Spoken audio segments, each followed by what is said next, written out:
шығарған деген әдіспен кіргізейін деп отырмын. Lesson study жайлы үш мәлімет айтып келесіздер. Ал, қуаныш бастайық. Ойланбаңыз, ол нәтижесі. Жоспарлау, сабақты өткізу, талдау. Келесі келесі. Жақсы, өте тамаша. АБЦ оқушылары талданады, талқыланады, Өте тамаша. АБЦ оқушылары Мәліметті қайталамауға тырысамыз, әріптестер. Lesson study бойынша әдістесіндер сабақты тиімді Мына жаққа қарай отырсыз. Сұра берсеңіз да.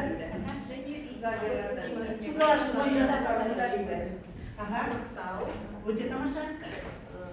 Тестілерді тиімді қолдану, Өте тамаша. оқушылар талдау, Өте тамаша. Өте жақсы. жоспарлау, кәсіби даму, Өте тамаша. Зерттеу. Келесі.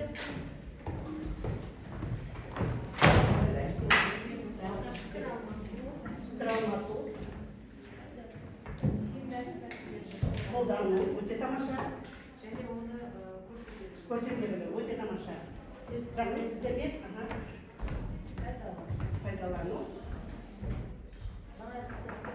Өте тамаша.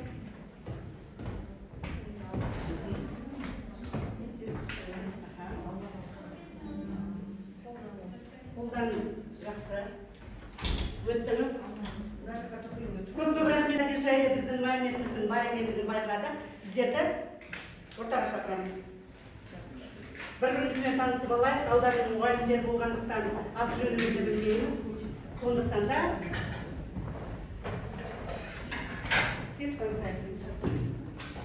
енді мен сіздерге lesson study'ді өте жақсы білгендеріңіз үшін сыйлықтар бермекшімін. Таңдап алсаңыздар. Енді осының артында жазу бар. Сол сөзді ары қарай жалғастырып өзімізді таныстырамыз.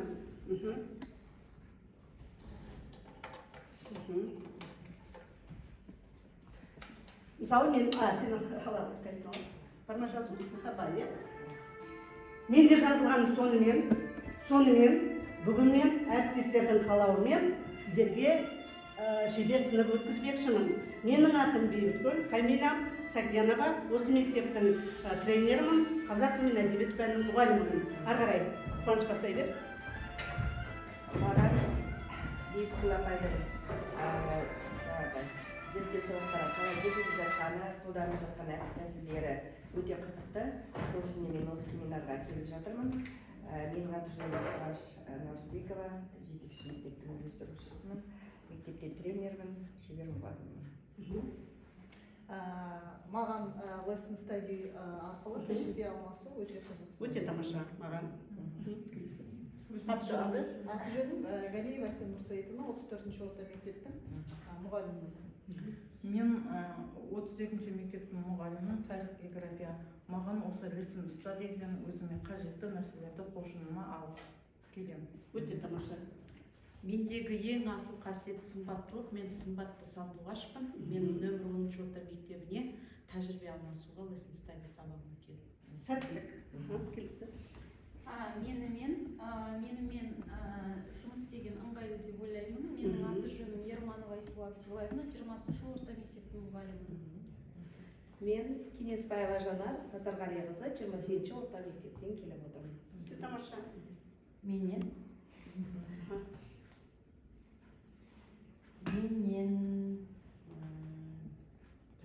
бүгін белсенділікті күтеміз сенен, е? Солай ғой, бүгінгі шебер сыныпта сенен белсенділікті күтеміз. Өзіңізді таныстыра өтсеңіз. Мен Әл-Фараби атындағы 31-ші орта мектептің ағылшын тілі пәні мұғалімі Сажида боламын. Тамаша. Тағы да менімен. Мен бүгінгі топта менің әріптестерім. Солармен бірге қызықты өткіземін деп ойлаймын. Өте тамаша.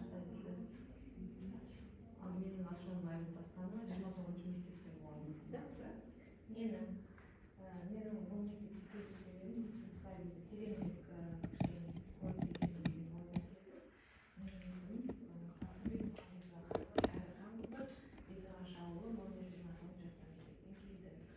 тамаша. Рахмет әріптестер. Бәріңізге Мені таңғалдыр емес. Мен 29 орта мектепке келдім. Серікбай Сұлтанов деген қызы. Қазақ тілі мен әдебиет пәні мұғалімімін.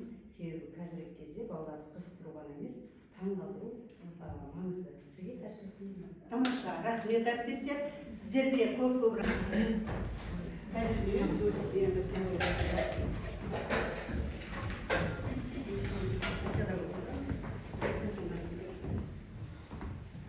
Өтпеңіз, дәрігерді ғой дейін, ал енді құрметті әріптестер, сіздердің берген жауаптарыңызға тауып алуларыңызды сұраймын. Партаның астын қараймыз.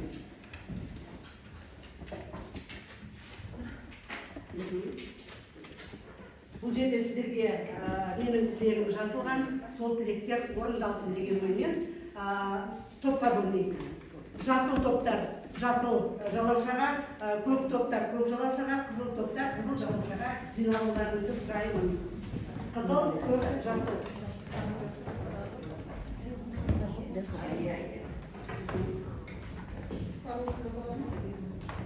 Сары ма? Сары бұларға уже көтересің.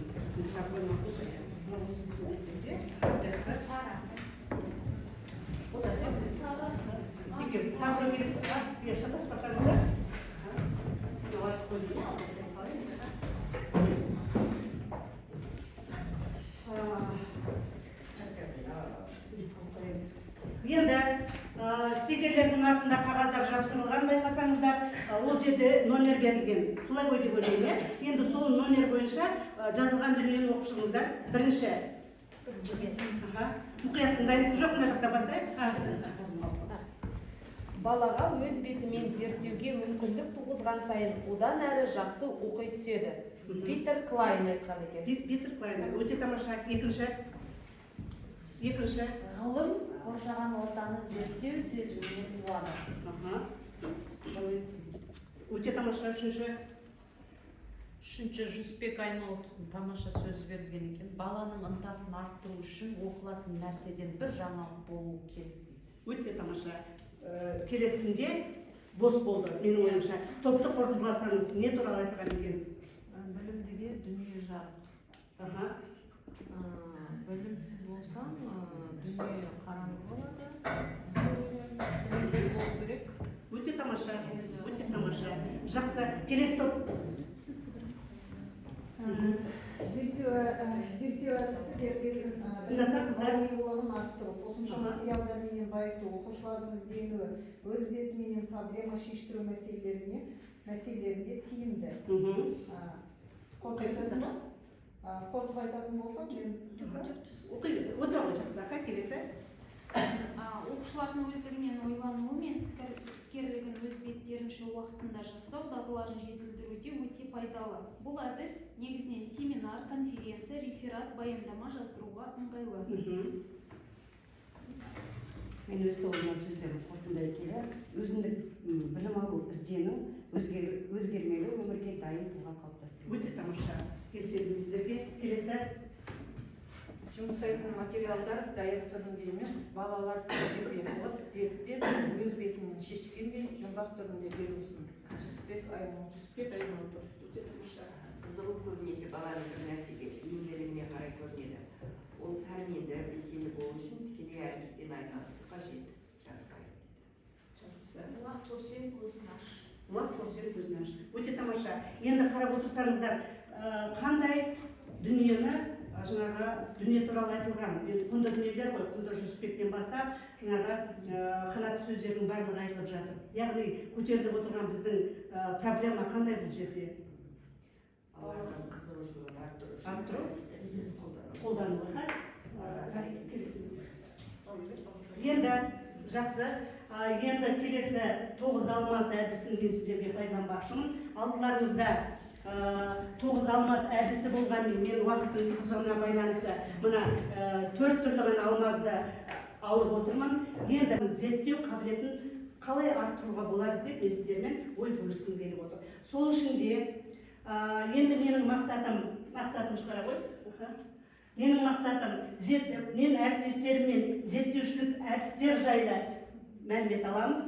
алдық оны деп ойлаймыз. Жалпы зерттеу әдістерін қазір тауып көреміз, қандай зерттеу әдістері болады екен. Әдістердің тиімділігін анықтаймыз және оны бағалап баға береміз. Бүгінгі менің мақсатым осындай мақсат болып отыр. Енді оны жаңағы шеберліктің басында байқаймыз. Топпен жұмыс 9 алмаз әдісін білесіздер ғой, бәріңізге белгілі. Мен мына 4 алмазды алып отырмын. Яғни ең бірінші зерттеу әдістерінің ішіндегі ең бірінші тиімді дегенді әр топ өзі ақылдаса отырып жазсын. Қандай әдіс тиімді? Одан кейін бар жаңағы зерттеу әдістер қайсы кезек жаза бастайсыздар.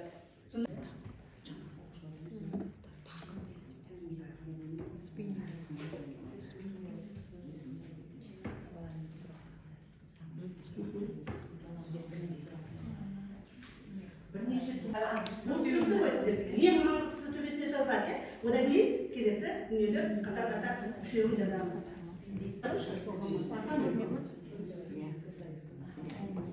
Дескрипторы топпен бірінші кеңесеміз, ең тиімді әдістерді таңдап аламыз, келісеміз. Одан кейін барып жазуды бастаймыз, алдымызға қояйық. Енді бірінші топ ең маңызды деп танылатын әдіс тәсілді. Қуанышсыздардың бүккен сияқтысында ғой. Қандай қалайды? Қаламды қоямыз, құрметті әріптестер. Біз Тарсия әдісін алдық, сонымен қатар семантикалық карта, тұжырымдамалық карта, Вен диаграммасы. Тамаша, өте тамаша. Енді Тарсия әдісі туралы айтып кетсек. Ең бірінші аяқтағанымыз үшін Тарсия әдісін білесіздер ғой, өткен жолмен айттым ғой, мына жерге мысалы жаңағы Тарсия мынаны компьютерден жасауға болады, дайын шаблондар бар. Тарсия макет деген сол жердің шаблонын пайдаланған кезде сол жерде бұл сәйкестендіру ғой. Мына жердегі бағандарына мысалы бір есепті жазатын болсақ, астына соның жауабын жазып қоямыз, балалар қалады бір-біріне сәйкестендіреді. Тарсия дегенді Біз жаңағы lesson study ABC деңгейіне байланысты болғандықтан Bloom таксономиясының ең жоғарғы деңгейін алдық. Яғни бұл жерде көбінесе біз анализдерді алдық. SWOT талдау, STEP, POPS әдісі, Тарсия, одан кейін егерде қазір мысалы көбінесе lesson study'да қалай біз балаларды өзімізге қызықтыра аламыз, бұл бағдарламалар арқылы. Word, Flickrs, тағы да басқа бағдарламалар арқылы, яғни осы әдістердің бәрі сол бағдарламаға салуға болады.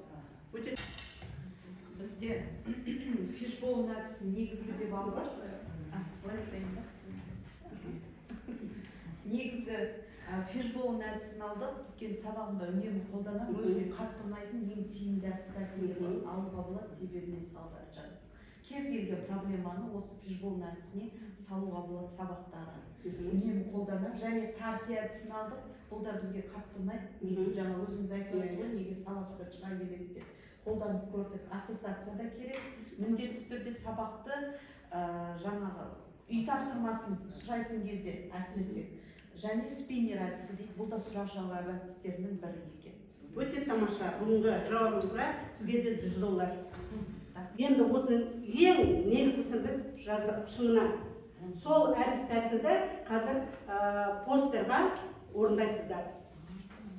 Неге оны? Тақырып қандай болады? Орындау үшін белгілі бір тақырып. Белгілі бір тақырыбыңыз сіздің мына жерде қандай тақырып алдыңыз, шынына қандай әдіс тәсілді жаздыңыз, соның тиімді жақтары және оның кедергісі мынаған көрсетесіздер. Қалай көрсетесіздер енді? Оны да бір әдіс тәсілге салсаңыздар болады.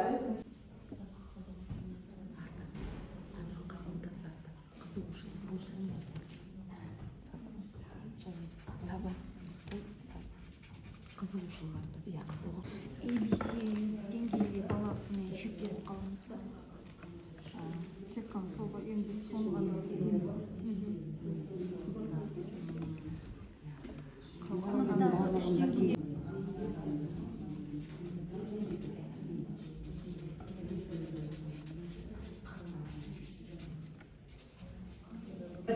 тоқтатайық.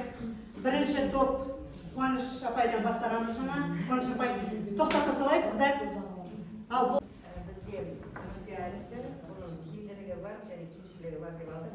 Тиімділігі компьютерде жасауға болады. Компьютерде жасауға болады. Ол жерде бірнеше макеттер таңдауға болады.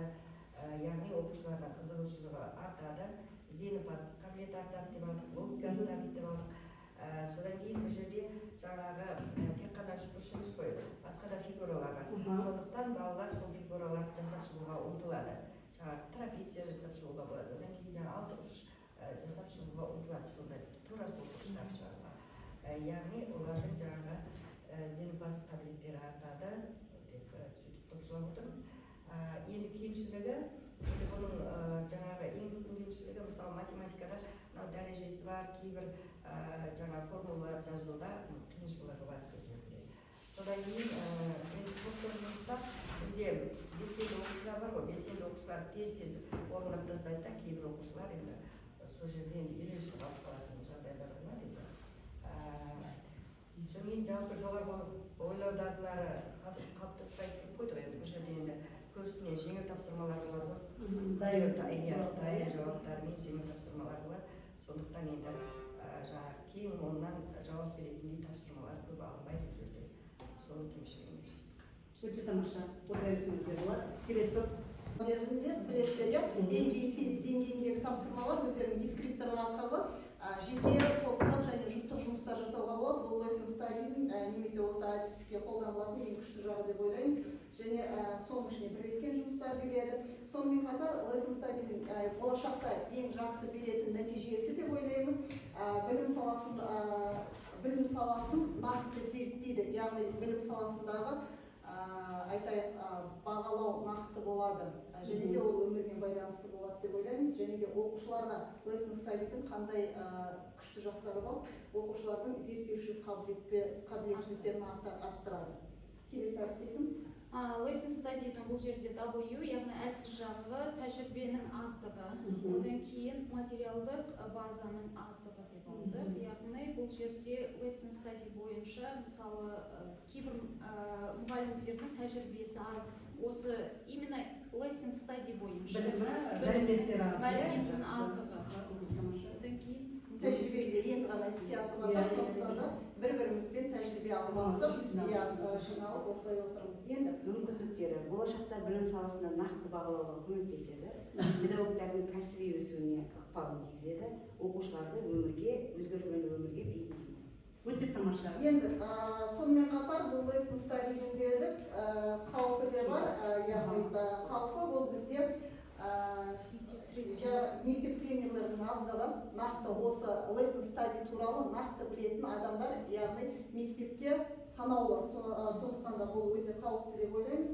Мектеп тренерлері көбейсе екен, және де жасырын емес, біз lesson study'ға акты жағынымыздан әлі ақсаймыз. материалдық жағдай. Өте тамаша. Өте тамаша. Әріптестер жоғары бағасы. Әріптестер өте тамаша жауап берді. Ақшаларымыз жиналып отырады. Пәнде қолданған өте ыңғайлы. Мен әсіресе әдебиет сабағында көп қолданамын. Сабағымыздағы кездескен проблеманы, осы проблеманың туындауын және оның себебін, салдарын шешіп беретін тәсіл осы жаңағы балық қаңқасы әдісі екен. Біз енді өзіміздің пәнімізге қарай және осы зерттеудегі баланың психологиясына ыңғайлап алдық. Баланың дамуына себебін, салдарын айтып берсеңіздер осы. Бірінші себебі ойлау қабілетін арттырады.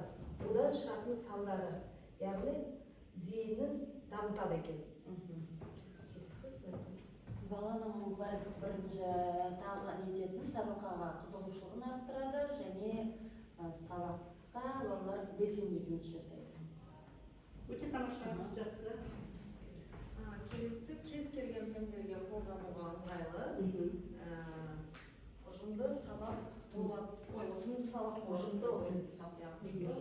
болады. Ал енді бір тиімсіз жағын атадық, бұл әдіс тәсілдің, ол уақыт көп уақытты қажет етеді.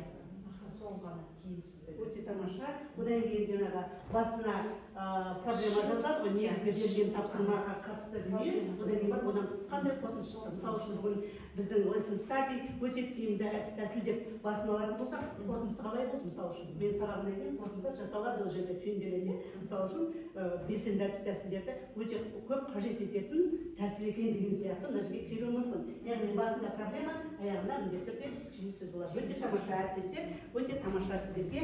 Енді осы бойынша мен сіздерге әр топқа 36 мыңнан беремін. әр топқа 36 мыңнан беремін. Менің бүгін тек қана ақшамен ғана жұмыс істейтін адам екенімді көрдіңіздер ғой. Ақшаны өте жақсы көремін. Енді бірінші топ шықсаңыздар, осы әдіс тәсілдердің қайсысы жері тиімді болды? Алдағы ақшаларыңызбен бағалаңыздар. Мысалы үшін, қай жері, мысалы үшін оқушылардың қызығушылығын арттыруда мына тәсіл әдісі тиімді. Осы жерге жапсырасыздар. Мысалы 10 мың теңгені немесе сіздер аралайсыздар ма? Жақсы. Қаралаңыздар, бұл галерея әдісі, иә? Галерея әдісі. Тағы да қорытынды. Енді жалпы бағалайық. Тәсіл әдісі бірінші топ жасылдар тобының жасалған дүниесі 10, 1, 2, 3, 4, 18 мың жинады. 18 мың.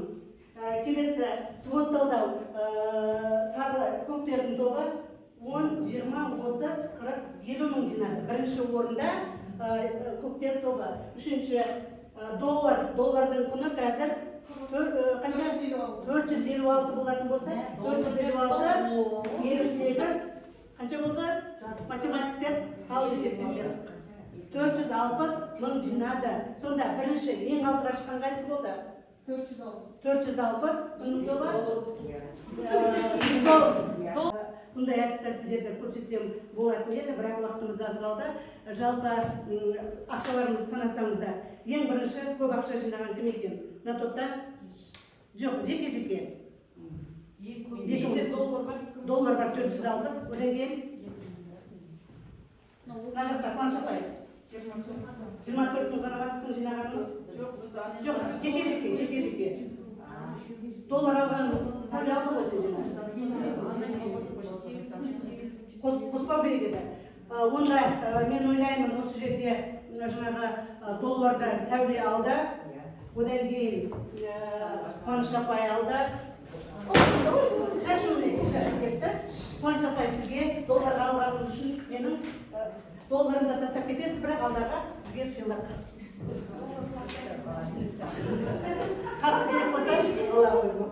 Екінші, Сандуғаш, сен алдың ба? Мінекей. Сіздерге, доллар алдың? Мінекей, екі конфет онда сіздерге. Енді не дейді? Бір жерден не істелік болсын сіздерге, сіздер алмай алдыңыздар ма? Сәл ғана дүние болса да, естелікке алып қалады деген ойдамыз сіздерге. Біздің бүгінгі сабағымыздан. Енді іштеріңізден ойлап отырған шығарсыздар, менің сабағымның тақырыбы бүгінгі белсенді әдіс тәсілдер арқылы зерттеушілік қабілетін дамыту. Енді қараңыздар, осылардың ішіндегі кез келгені мен қазір сіздерге талдап айтып бере аламын. Мінекей, мен өзім жаңағы тиімді деп танитын әдіс тәсілдер бар. Өйткені жаңағы қолданылып жүрген жоқ, бірақ жаңағы қарапайым ғана. Бұл жерде актінің қажеті жоқ, акт мына жақта болып жатыр. Егер қаласаңыздар соған көздеріңіз керек еді. Мен мына әдіс айтып берейін сіздерге. Мінекей, бұл дойбы әдісі деп аталады.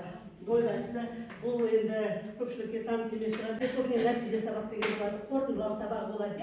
Енді мына жердегі нелерді мен алдым ғой, қазір көріп отырсыздар. 3 топ осы сияқты отырады. Бірінші топ сұрақ қояды, оны да жаңағы қолға жасыру арқылы, кімдігі қызыл, кімдігі көк деген сияқты. Екінші топ сұрақ қойғыштар тобы болады, үшінші топ жауап бергіштер. Ең бірінші басында, мысалы Сандуғаш шығады, шыққан кезде сұрақ қойғыштар сұрақ қояды. Егер Сандуғаш жауап беретін болса, біледі, орнына отырады. Келесі сұрақ қоясыздар, мына топ шығады, бұл топ жүреді. Егер былай келетін болса, әрине мынаны алып тастауға болады. Бұл да бір әдіс. Енді егер де, мысалы үшін Қуаныш апай жауап бере алмай қалатын болса, Сандуғаштың тобынан бір оқушы шығады да жүреді. Сонда жаңағы мына жердегі тастың саны көп болса, ол топ ұтып шығады деген. Сонда жаңағы сұрақ қоятындардың тобы ауысып отырады. Бірінші мысалы болатын болса, екінші мына топ болуы мүмкін, үшінші мына топ болуы мүмкін. Яғни бұл дойбы әдісі біз үшін өте тиімді әдіс тәсіл. Әсіресе әдебиетте деп айтар едім. Тарихта, географияда өте тиімді. Жаңағы оқушы сұрақты өзі дайындайды. Олар енді жеңу үшін жаңағы қиындау сұрақтар қою мүмкін. Ал бірақ жаңағы жауабын табуға әрекеттенеді. Содан кейін жүргізуші мұғалім болмайды, кез келген қалаған адам. мысалы мына топтан жүргізе ма, келесі жолы басқа топтан. Дәл осыны өздері бағалайды. Бұның өзі де оқушының өзін-өзі бағалауы. Түсінікті ғой? Енді одан кейінгі түрлері бар. Мынандай түрлері бар. Бұл да жаңағы дәл осындай дүние. Мысалы, оқушыға беріледі. 4 оқушы отырады ғой. Біреуі сұрақ қояды, екіншісі жаңағы бағалап отырады. 2 оқушы ойнайды. Мына жерде тағы да солай. Егер жауап беретін болсақ, міне мына сияқтымен жүреді ғой. Қызыл, көк, бірегей. Бұның да өзіндік жаңағы жолы бар. Бірінші кім ойнайды? Мысалы, сұрақ қояды, егер жауап беретін болса, ары қарай көшеді. 12 балл жинады. Былай берді ма, енді жауап бере алмайтын болса, ол қайтадан түсіп кетуі мүмкін еді, садаға шықпаған кезде. Яғни сонда жаңа бұл жұптық жұмысқа өте ыңғайлы. 2 оқушы ойнайды, 2 топтан жаңа мысалы сандуғаштың қасындағы жаңағы топтың адамы оны бағалайды, ана қарама-қарсыны бағалап отырады ғой. Сонда жазып отырады. Жалпы түсінікті ма? Бұл да жаңағы өте түрлі әдіс тәсілдердің біреуі деп айтуға болады дүние. Енді қыз жаюды ол сіздерге таныс. Бұлдағы тарих, әдебиет пәндеріне өте ыңғайлы. Біз мысалы үшін кейіпкерлердің бейнесін талдауда қиналамыз сондай кезде. Енді мына әдіс тәсіл қараңыздар. Маған артынан кейін басқа кері байланыс бересіздер деп ойлаймын. Сіздерге қазір мен мына әдісті түсіндіру үшін ғана айтып беріп отырмын мынаны. Мына жерге менің бүгінгі байқаған қандай жаңағы мен қандай адаммын. Мысалы үшін қатты сөйлейді, немесе жаңағы әріптестердің көңіліне қарамайды, немесе білімді, немесе жаңағы өзінің іс-әрекетін біледі деген сияқты түрліше мен жайлы дүниені бір стикерге менің бір қасиетімді ғана жазасыздар. Иә, 2 минут уақыт бір стикерге менің бір қасиетімді жазасыздар. Қазір жарысамыз, кім көп стикер жазады. Кеттік, уақыт 2 минут. Топпен алдыда.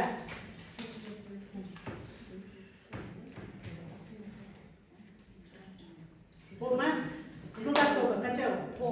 9. Көктер тобы? 14. Келесі жасылдар 12. Ең көп жинаған көктер тобына қошемет. Ең аз жинаған қызылдар тобынан біреуіңіз келсеңіздер стикерлерді жинап. Айтқан қасиеттер егер сіздерде болатын болса, алып тастап отырасыздар. Жоқ. Білімді, айта ғой. Білімді. Мен білімді қай жерге кетуім мүмкін. Басқа кетеді. Солай ғой, білім менің басында. Жақсы. Келесі. Белсенді. Белсенді қай жерге жатады? Өздеріңіз анықтаңыздар. Белсенділік. Бастама? Бас. Қолдама. Қолда. Тәрбиелі. Қайсына кетеді? Баста дейді. Жақсы. Сіздердің қалауларыңыз. Жан-жақты. Баста. Жақсы. Мен келісемін. Жаңашыл. Қай жақ? Баста болса. Бас бола ма? Жақсы. Келісемін. Шығармашылық дейді. Қолға. Жақсы. Ашық. Жүрек. Жақсы. Мынау позитивті. Жүрек дейді. Жақсы келісемін. Спайы. Жүрек дейді. Өте тамаша. Отыра берсеңіз болады. Келесі топ. Келесі сіздер ғой. Қуаныш апай. Уақытты үнемді қолдана біледі. Қайсысына келеді? Қолға кетеді дейді. Жоға жағына жіберсеңіз, Одан кейін жоғарғы дәрежеде ойлай білетін. Ойлай біледі. Бұны басқа. Аттестацияларды үйретуші. Қолға кетеді ма? Қолға жіберіңіз. Дарынды. Басқа кетеді дейді. Өте тамаша. Мен стикерді санай қойдым дейді. Шашы болды. Одан кейін мақсатына жететін ұстаз. Басқа қоямыз. Басқа. Ізденің бас. Бұны да баста. Баспен ізденен. Керемет әдіскер. Әдіскер қайсы болады? Қолға. адам жанын түсінетін психолог, жүрек білімді. Рахмет сізге. Батыл.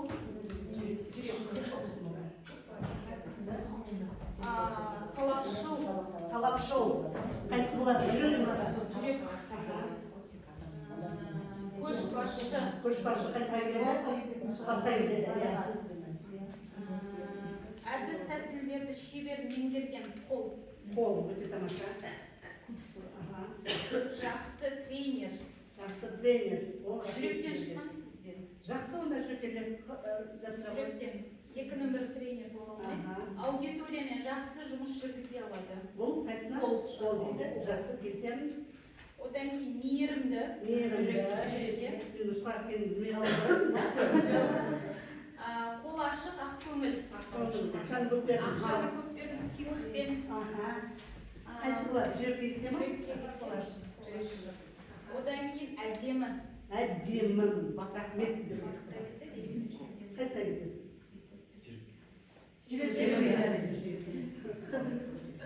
Өте тамаша. 3, 4, 5, 6, 7, 8, 9 басқа кетті. Жүрегіме 1, 2, 3, 4, 5, 6, 7, 8, 9, 10 келді.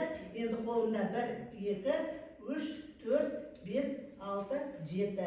Сонда ең көп болған қайсы болды? Жүрек. Мен жаңаға мейірімді, жақсы адам деп қабылдадыңыздар. Көп рахмет сіздерге. Екінші орында менің қасиетім қайсысы болды? Бас. Рахмет тағы да. Үшінші менің қолымнан келетін дүние осы шамай болды. Ал енді мына жерге асымен аяқталды. Енді мынаны қараңыздаршы. Али, түсірші. Жалпы біз мақсатымызға жеттік па? Мен жаңағы сабақтың мақсаты деген кезде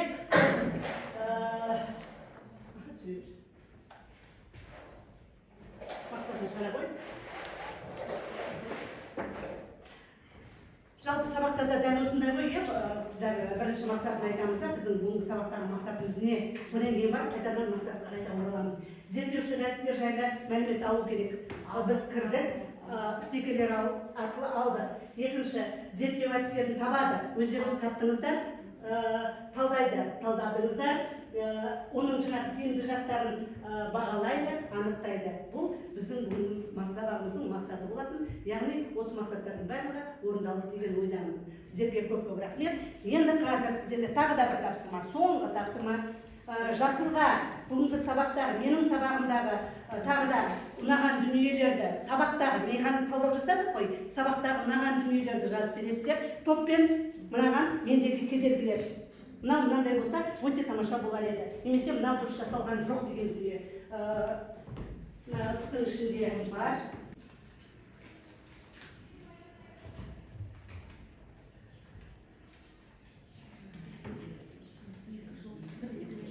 Екі жұлдыз, бір тілек. Өте тамаша. Жақсы. Бірақ мен өзімнің жұмыстарымды астына жіберіп